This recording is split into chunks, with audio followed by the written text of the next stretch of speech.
Hi, I'm Dr. Kerry McInerney. Dr. Eleanor Drage and I are the hosts of the Good Robot podcast. Join us as we ask the experts, what is good technology? Is it even possible?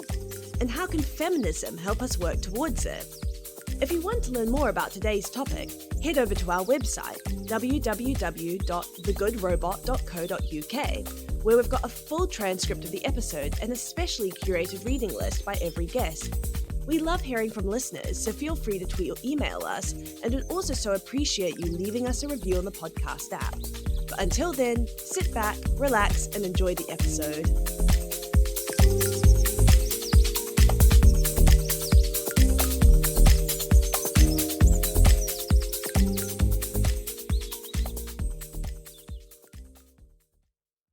In this episode, we talk to Rebecca Woods, a senior lecturer in Language and Cognition at Newcastle University. We have an amazing chat about language learning in AI, and she tells us how language is crucial to how GPT functions. She's also an expert in how children learn languages, and she compares this to teaching AI how to process language. It's a super fun episode, and we hope you enjoy the show. Thank you so much for coming on the show. I've really been looking forward to this one because you study something that is of utmost relevance to all of us now. So could you introduce yourself, what you do, and tell us a little bit about what's brought you to studying language and technology? I've been so excited to join you as well. So thank you for having me. So my name is Rebecca Woods. I'm a senior lecturer in Language and Cognition at Newcastle University. And one of my main research interests is actually how children acquire language.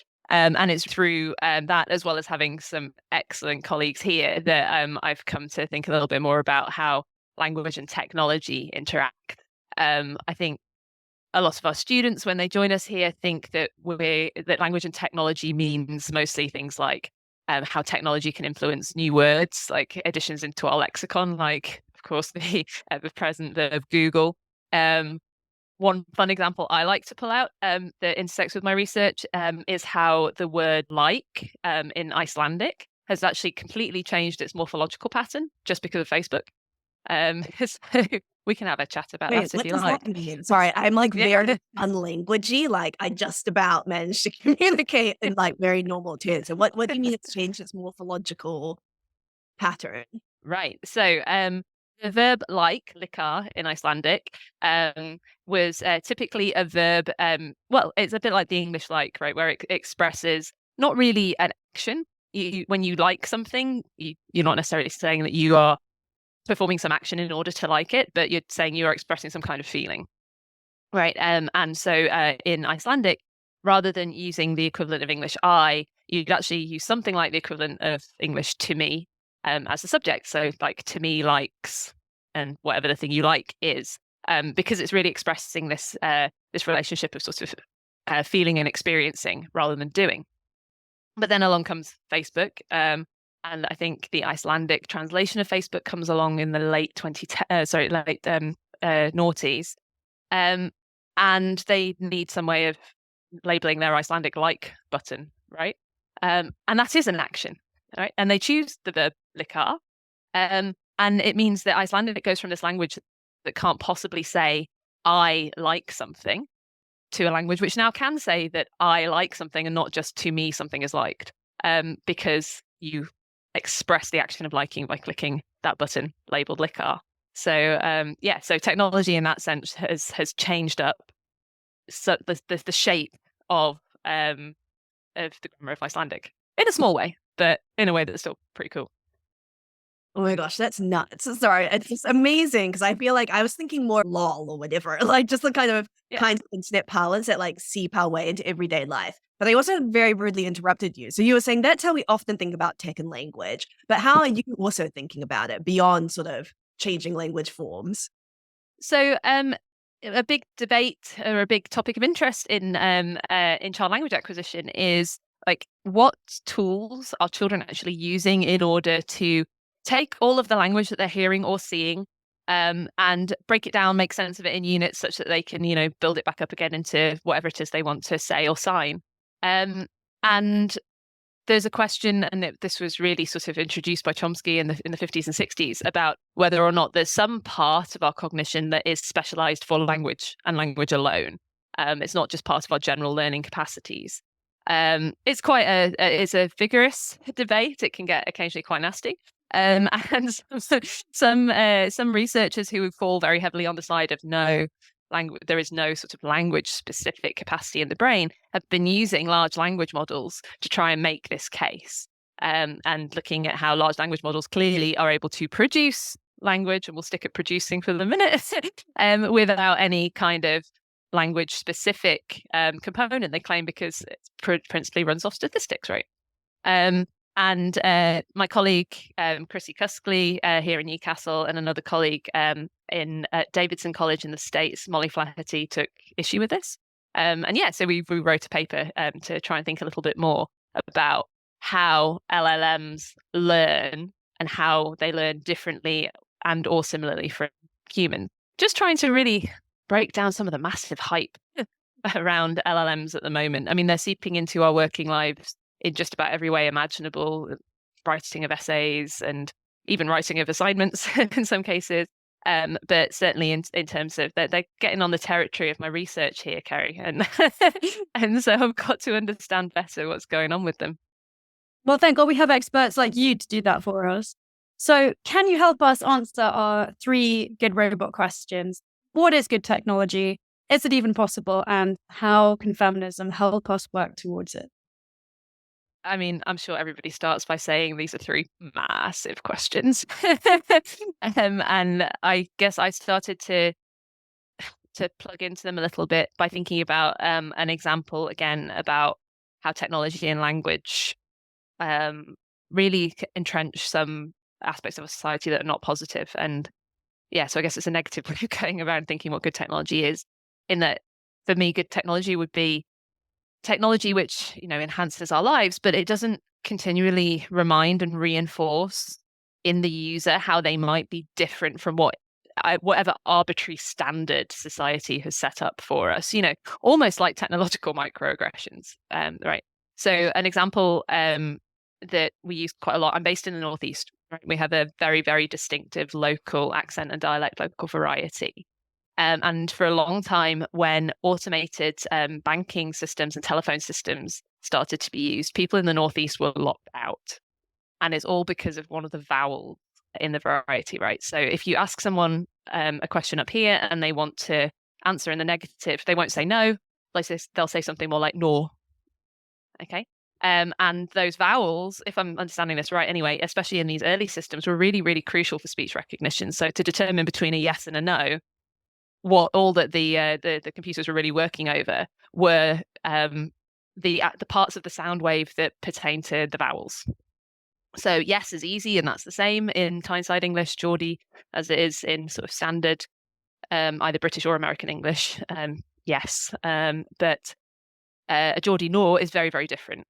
Right? A standard British English no is made up of 2 vowels, and there's a movement between them, and that's quite a nice sort of thing to track in the sound wave for the automated system. But a Geordie no is just 1 vowel, and it's not either of the vowels that you typically find in a British English no. And so continually you're trying to just go about your day. You're being told that this system is easier for you to use, then you're locked out just because of the way you speak. And that certainly for me would be a barrier against something being judged a good technology.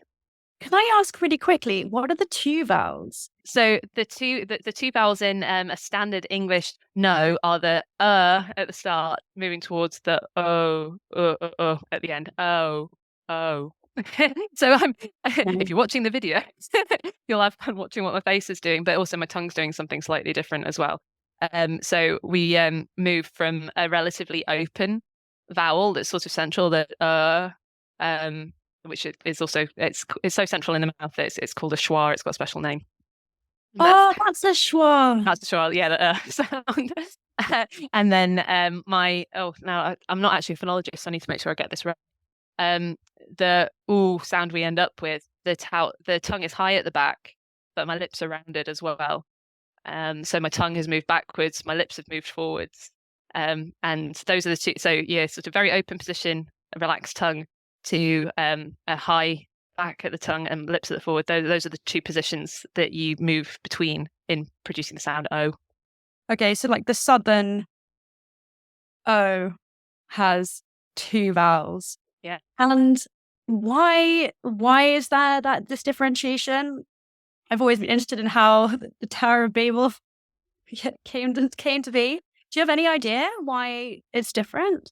For those sorts of questions, I'd really have to ask my colleagues who work more on regional variation and also who work on historical change. But it's true that there are other varieties in the UK that have what we would call a monophthongal vowel there, which is say one vowel, as opposed to a diphthong, which is two.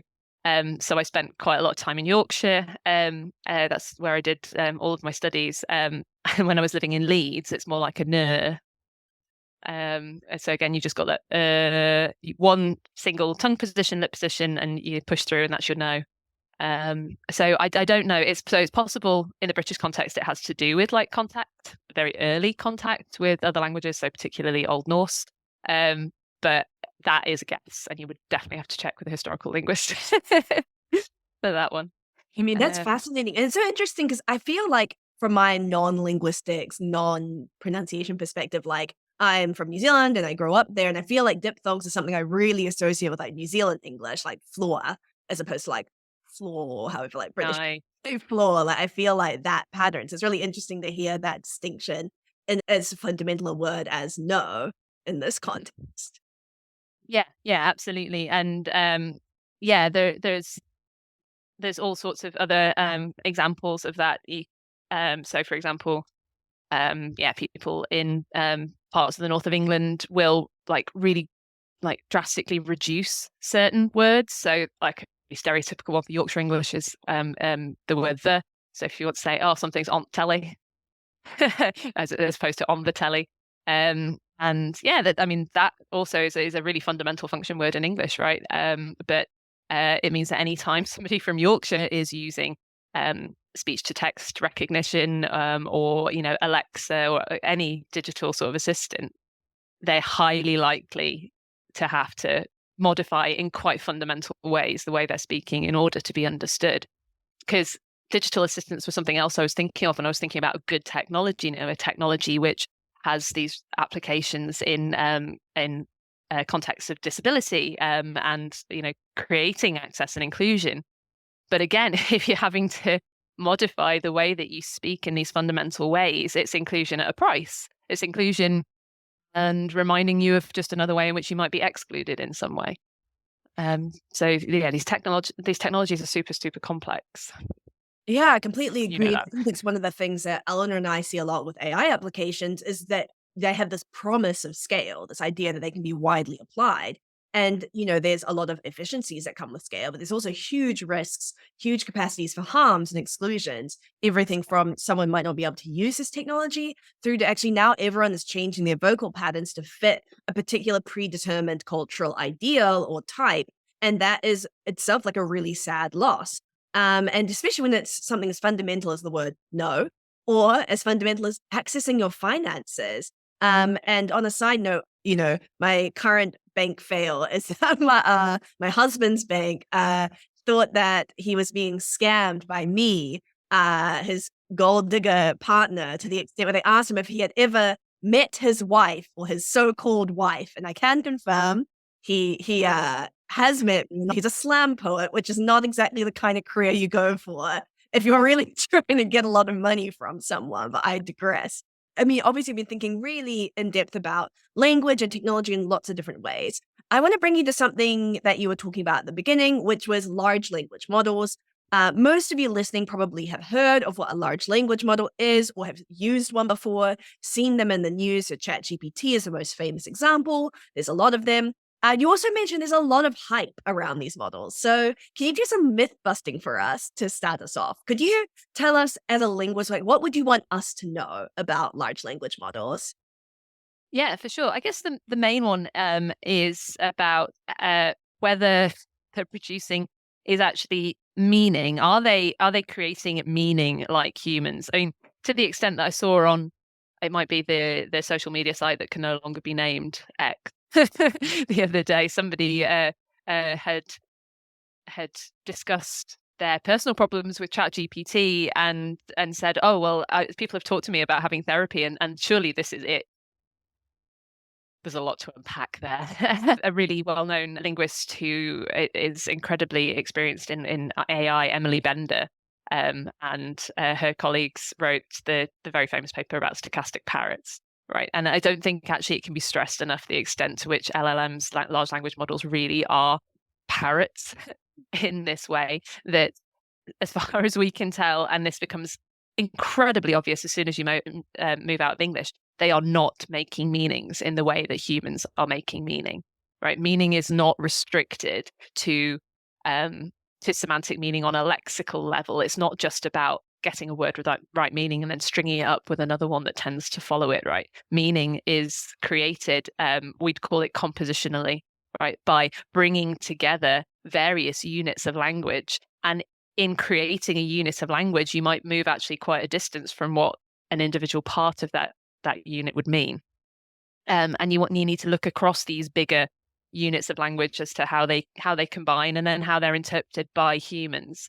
And that just does not happen in the way that LLMs work, right? They have had input into them all sorts of information about the semantic valency of words, so whether they are positively valent or they're negative, dictionary definitions, and of course an awful lot of human input. And I think that's something that also gets forgotten a lot, how many humans are actually working behind these things as well and just not being recognized for their labor, and goodness only knows how well they're being paid for it.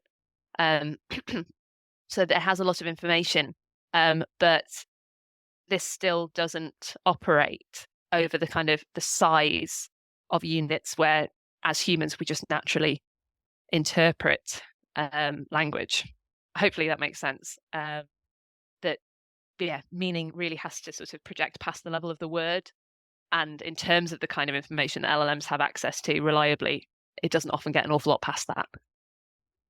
How much has that got to do with context? In what sense? The sense that understanding something, when we create a sentence, when we're trying to communicate with someone, it's very context dependent. So it also says a lot about where we are and what our context is. But what happens to context with GPT, because it doesn't have its own, I guess you can argue it has a sort of computational context. But yeah, how does GPT learn? What can it tell us about the way that we learn, and the importance of context? Yeah, no, this is a hugely important question, and it's one that Chrissy and Molly and I really deal with in our paper. That children do not learn from strings of language alone. Certainly not in the way that large language models, language learning models do. So, in terms of how context affects child language acquisition, we know very early on things like learning to follow a point with your eyes is key in children starting to learn more about how words like I and you can shift meaning within an utterance. So, of course, I am always I to me, but then somebody else is I to them and never to me. I may be you to the person I'm talking to, but then they are you to me. You understand? So pronouns and how pronouns shift are really, really fascinating. They're an area where children show lots of different stages of development. And we can even, we think, pinpoint sometimes in individual children how things like a family holiday where you talk with more people and more people at once can actually push on their acquisition of you and how to understand what you means just because they have heard it in context. So that's also one reason, right, why children don't require, 3.1 trillion words worth of input in order to acquire language, right? Because the context does so much work for them. There's this super interesting dissertation that came out of the University of Maryland by a friend of mine called Yuan Yang. And she was interested in how children learn to make assertions, ask questions, and make commands, and also recognize how each of those is structured differently. And when she created a small computational model, and when she fed it with just strings of words that so sentences that children have heard, real child-directed sentences, the models were not very accurate at all. when she added in pragmatic information about how these strings were being used, the model's accuracy improved dramatically. And this just goes to show how crucial a role context plays in child language acquisitions. And large language models don't have access to any of that. So you can give them a string like, let's think of a good one. What's the name of Taylor Swift's new squeeze? What's his name? Oh, the footballer, Travis. I don't know how to pronounce his last name. Is it Kelsey? But it begins, like, I know what it looks like. I just don't know how to pronounce it. Right. Okay, we'll go with Kelsey. Why not? Didn't Travis Kelsey play well at the weekend? Right. And depending on the intonation I give to that utterance and context, so what I already know, what I know about what you know, that can actually mean some quite different things. Like I could be being patronizing, I could be being astonished, I could really be asking for your opinion, right? Based on all of these factors. And again, none of this is information that LLMs have access to because they operate over text, and text is such a specific mode of language, of language in use. I'm not entirely sure I've answered your question. It does answer the question of why there's so many miscommunications over WhatsApp. I'm dating at the moment, and I think I obviously have no idea how to message, but my messages are always being communicated wrong, interpreted not in the way I intended. And I don't understand jokes and sarcasm are totally lost on me. And I think this means that, the success of my romantic life hinges on this thing that I have no control over. I also felt like during COVID as well, when it was so much more text-based communication, I feel like I saw so many different relationships break down in different ways. Or there were just so many more capacities for miscommunication. I do think with something to do with the specific modality of being text only was making life pretty hard for people. Yeah, I think it also means that conventions are are sort of developing and arising all the time, and they're not arising the same way in different communities, especially when it comes to texting, right? Because we've got generations who grew up entirely without mobile phones, those who grew up with much less complex mobile phones, and now we've got instant messaging in a very accessible way, and the whole suite of emojis and all the wonderful things you can do with those. Yeah, there's a couple of people who've talked about punctuation, particularly how punctuation is used in WhatsApp messages just recently. Like, I wouldn't necessarily be averse to sending a WhatsApp message with a full stop at the end if I finish. But apparently, if my students did that, my 18-year-old first years, then they would be signaling, no, I am annoyed at you. Yeah. Right. So all these sort of conventions that are just arising within groups, it's almost like lexical variations, so sort of words that different generations use, but it's on a more subtle level than that. It's on the kind of syntactic structural sort of level that these things are being interpreted. So it makes it really hard for those of us who've grown up somewhere in the middle. I had a Californian boyfriend at uni, and he didn't use punctuation at all in his messages, and so I kind of started doing that because I was lame. And now I'll send messages to people and they'll be like, no punctuation, are you going out later? But I'm not too interested. There's not a question mark, Yeah. It's terrible. It's a disease. Anyway, I'm sorry. It reminds me of that line in that Lorde song where she's like, I overthink your punctuation use. And I feel like that's such an integral part now of how relationships work. But yeah, I mean, I actually wanted to ask you a little bit as well about large language models because you mentioned stochastic parrots, which is a fantastic paper, and I will be linking that in the full transcript of this episode, which is on our website, www.thegoodrobot.co.uk. We'll also have some reading, some books, ones produced by Becky, but also her recommendations, so I'll get you to send those through after. But in stochastic parrots, one of the main issues that the authors flag is not only the way that these models, they argue, don't really produce meaning, but also that there's a lot of harmful and discriminatory effects that come from these models, and they might harm certain communities than others. And so I wanted to ask you around large language models, I guess sort of who's included in the possibilities that they offer and who is excluded? That's a fab question. I think I've already talked a little bit about how large language models are necessarily based off one mode of language. They're just based off text, right? And thousands of languages that are used in the world do not have writing systems. So to some extent, those people are automatically excluded. And sign language users as well. Sign languages typically don't have written forms, and they are obviously their structure is completely different, because when you're using the visual manual modality that sign languages use, you can actually express multiple units of language at the same time, right? Because your hands might be doing one thing, your face might be doing, and different parts of your face might be doing another one or two things, to create a whole complex of meaning in one space. It's like a quantum language, right? Certainly relative to the spoken modality, where like necessarily physically can you only produce one sound at a time? Largely that's what happens. I think you can actually co-articulate sounds, especially in Geordie. But your meaningful units of language tend to actually ultimately then emerge in a linear fashion, as opposed to at the same time. So the users of languages that have no writing system, and then particularly sign language users, are excluded.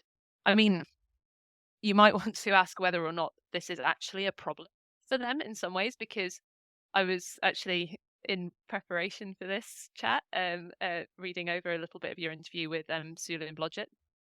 She pointed out a really important point, that is, inclusion doesn't necessarily mean actually getting everybody in sort of an accessible space online, because those languages can be used for surveillance, for example. So it's not necessarily a positive thing to be included, because these technologies, I guess, in themselves are not necessarily always being used in positive ways.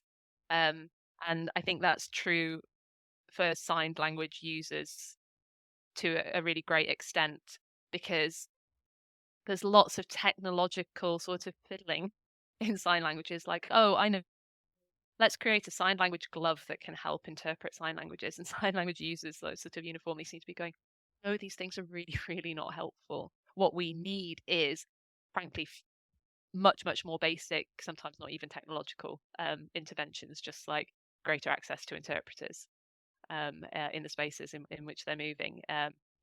Inclusion in legal bills, for example. So British Sign Language now, is still just on its way to becoming a legally recognised language of the UK, right?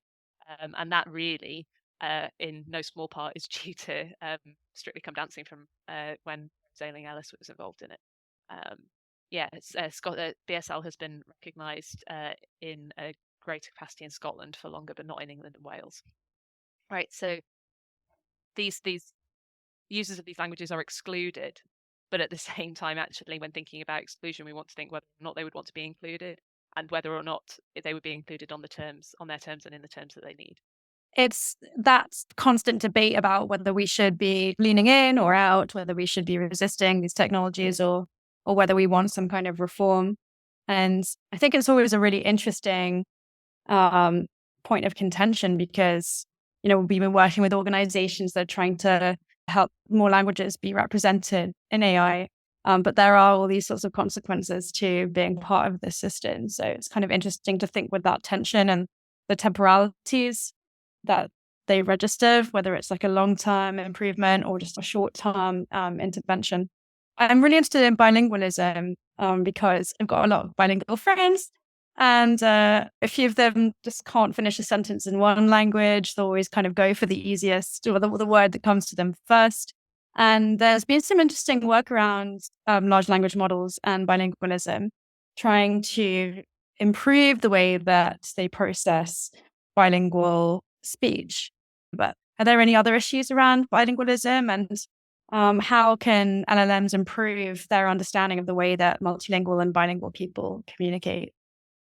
Yeah, I'm so glad you're asking me about this. I love thinking about the multilingual context. Partly because one of the things that I like to look at in my research as well is code switching. So the mixing of multiple languages, exactly like you just mentioned, how, somebody who has multiple languages will rarely, given the right situation, confine themselves to just one, because there's certain things that you feel you can express better in a different language, that you can express with fewer words in certain languages, or simply it's just more fun and it represents who you are better. So yeah, it would seem like LLMs on the whole, not so good with multilingual sort of data sets, which again is kind of not surprising. There's so few languages represented, and as soon as you introduce multilingual texts, it's going to mess up totally your probability calculations in terms of words follow on from each other. Yeah, a couple of recent papers have suggested that in terms of LLMs being able to provide translations of code switching, they just do a really, really poor job of it.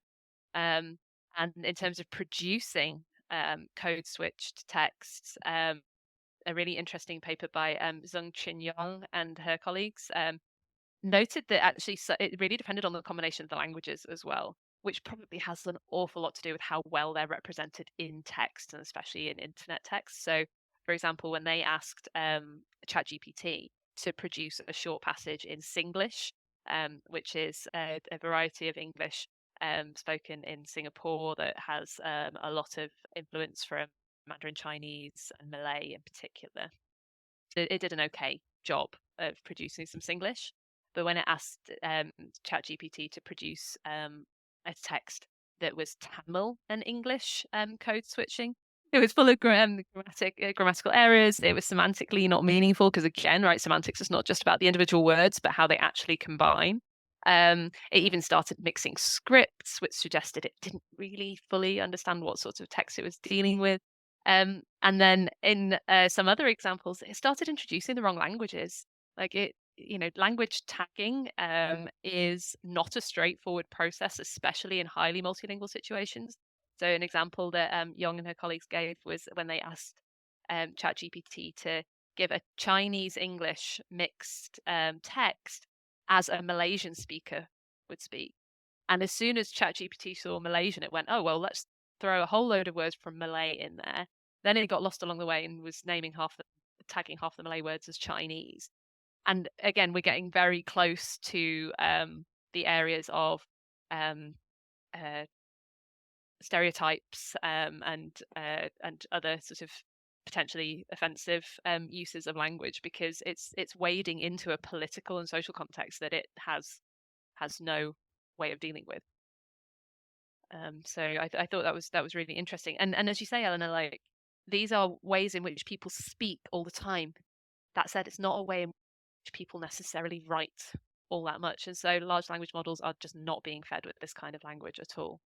That's so fascinating. And I want to ask you a little bit more about that, just because for like undesirable, unnecessary context about myself, I grew up around a lot of different kinds of pidgin Englishes. So forms of English that are spoken in different parts of the world that like bear a lot of their words and some of their structural similarities from English as a root language, but they sound and they operate very differently in a lot of ways. So my dad is fluent in Bislama, which is a pidgin English spoken in Vanuatu.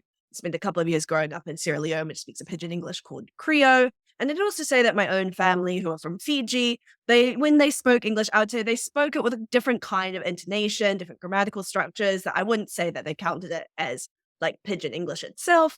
But I think there was definitely a difference in how they spoke English compared to say how I would speak English like at school. And I know there's like so many other kinds of pidgin English than the ones that I've named. And so I guess I want to ask you like two very difficult questions just to hear your thoughts on it. I guess the first was thinking about like, what does it mean for large language models to actually be able to like meaningfully grapple with not only writing, say, in English, but also understanding like the complexities that go beyond not necessarily even just say like the specific context of where a phrase is being used, but also the context of how the language itself has traveled. But then also, I guess the big zoom out question that I really wanted to ask you, which was, I guess, when you're thinking about these issues to do with language and technology, like how do they help you think about the broader relationship between history and politics and languages themselves? And they're often very deeply complex in colonial histories.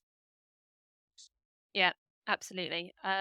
So I mentioned, and I mean, Eleanor mentioned in her sort of intro to the question as well, that identity is so key in code mixing, and it leads to meaning being created on these really sort of micro levels within specific communities, right? Because even if you take two of the languages that are in constant contact today on a very wide scale, like Spanish and English, you still will find very, very different patterns of code mixing, especially, I guess, in a lexical sense, between sort of Mexican, Spanish, and US English speakers, and then on the one hand, and then British English speakers, and say Castilian Spanish on the other. So there's a real point to be made here about how language and language names themselves, language designations, are really, really slippery things. We don't really have a definition for what a language is, as opposed to a dialect, as opposed to an idiolect even. It's very fluid, the definition, the distinction between a language and a dialect, without being embodied in some way and in use in a community. There's always going to be exclusion in the way that LLMs use language in general, but certainly in multilingual ways.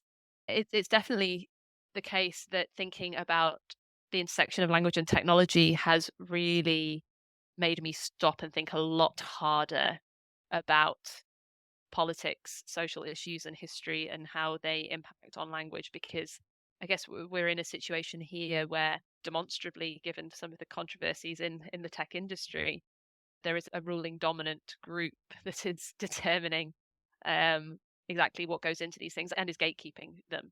It's an analogy, I guess, for what has been happening for years and years and years in all of these different spheres. And the difference is, I guess, that we can see it happening, and it's very, very hard to stop. It's very, very hard to navigate access into those spaces and to cause change, especially because to cause change in a meaningful way, what you're looking at is slowing down, spending more money, involving more people, and getting views that are not necessarily going to align with your own and with your aims. And there's clearly a real unwillingness to do that. To come back to the point about inclusion, and how inclusion doesn't just mean putting somebody in a space. That's so clear in the case of LLMs, because you can feed one of these models with all of the language data that you may have. And of course, so many languages, like I said, don't have the kind of data you can put in. But then what they put out is still not necessarily going to do that community any good. I think if I'd known this, I would have done English language A-level and not just English literature, because I didn't realize there's a politics to language until I studied French at uni. And I arrived in Paris and I was staying in the 13th. And a lot of the people in my building were French Moroccan, and they used a different language called Verlan, which is like an inverse language, I guess. And, I was like, this is so much more fun than just pure, like pure Académie Française French. And Académie Française, right, is this literal building on the banks of the Seine, and it's very beautiful and very grand. And they decide which the words that will be official French and which aren't. And kind of wonderfully, I think it's getting less and less important every year, hopefully, because French is remarkably diverse and is so beautiful in its diversity. And I always loved poets like and thinkers like Edouard Glissant, who play so much with the language to expose the shame and the sadness of colonization and the traveling of French across the waters. And then when I was doing my PhD, I discovered this document from 2007, which is super recent. And it showed how the French government was still trying to push the French language on Vietnamese elites, French language and culture. And I suddenly thought, oh God, why didn't I do English language A-level?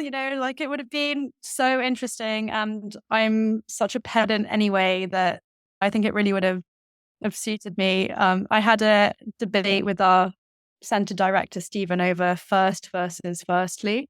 And like, I love him lots. He's a great boss, but I still think he's wrong. So tell us, go on, advertise English language and linguistics. I hope if we haven't convinced listeners already with this podcast, why should they go into it? Just to give like a very brief definition, we'd call it basically the scientific study of language in all its parts, and understanding why it is, to the best of our knowledge, it still is a uniquely human behavior. And because of that, you're able to study human nature in the most direct way possible, right? Everything else is mediated through language, which means if you don't understand language deeply and where it comes from, how the mind takes these units and puts them together to produce meaning, then to some extent, I feel, I'm going to go out and say it, you'll never really understand people and what they're doing, because again, so much of what they do is mediated through what they're saying. And being able to hear that in the finest detail, to be able to pick up on the intonation, to be able to pick up on the subtext of some of the choices of subtle choices of grammar. That's crucial to being able to really understand them. And I mean, the part of it is about being pedantry in terms of getting down to that level. But getting down to that level itself is really, really important, because that's where all those differences lie. Yeah, getting down into the really small details in language just helps you understand how they all come together to actually, express some really, really big, important, different ideas about who we are as people. And to be fair, like, I think French and the other languages that you've studied, Eleanor, as well, like, those things complement linguistics so much. So linguistics it's also good if you're really, really bad at making a choice, right? Because you study linguistics, you can do everything else you might possibly want to do within that lens. So you can study, it's not just about studying English language. English is just one language that could be an object to study. You could study French, you could study German, you can study Bishlama, any of these languages through the lens of linguistics. But you can also look at the biology of language. You can, in terms of the vocal tract, or sort of the manual sides of sign language. You can study psychology, sociology, computer science, education, literally every other field of studying through the lens of linguistics. So, you can't make up your mind for what you want to do. Come and study linguistics, and we'll help you. We'll help you get there. I mean, I feel like this whole episode is just the most wonderful advertisement for linguistics, the field of study. And I say this as someone who's like the complete opposite of a grammar nerd, as Eleanor. She very kindly proofreads all our work. But before we go, so you've given like the really good, deep answers why you should do linguistics. What's everyone's favorite word or word fact to give a very surface level reason why you should do linguistics? So, Becky, you're up first. So something that children do when they are learning their first language is they've got to try and work out, right, how, what we call predicates, so words essentially that relate things in the world, exactly how they work and what the structure of them is. And so it's really, really common for kids learning their first language to, make a guess, get it wrong, and produce these really lovely new utterances. So just this morning, my 2.5-year-old said, "My toy happies me," because he clearly is still working out what's a verb, what's an adjective. They're both types of predicates. What's the structure in which they can occur? So he's gone and done something called transitivization, where he's decided that this thing is capable of happying him, of making him happy. It's something that verbs can do in English, and it just made me really smile. So I share that with you. Happied you. Exactly, it happied me. Oh, that's so lovely. I hope he says that forever. Okay, I didn't have time to think about this before, but a couple of things. One, so I had a French boyfriend who wrote me the best ever French oral at uni for my final exam. And it was on words that the French won't use because they think they came from English, but actually they come from the old French. And I think the only one I remember is competition. So they'll say, the French will try not to say compétition. They try to say concours instead. But compétition actually does come from the old French, was Latin. But I think the earliest usage was in French to mean rivalry.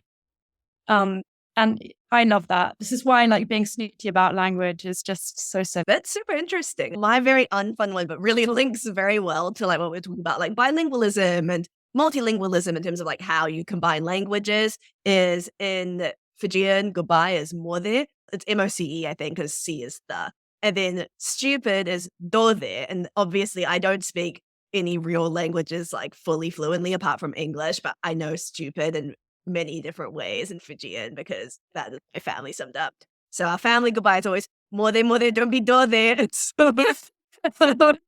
I don't think ChatGPT would be able to produce that level of, linguistic flair. So there we go. Most importantly, thank you so much, Becky, for coming on. This has been incredibly informative. You have really sold big linguistics to the world, but more importantly, I hope given lots of people things to think about when it comes to language and technology and sort of all the promises and risks and provocations that come with that. Thank you so much for having me. It's been a ton of fun. Hot takes with a good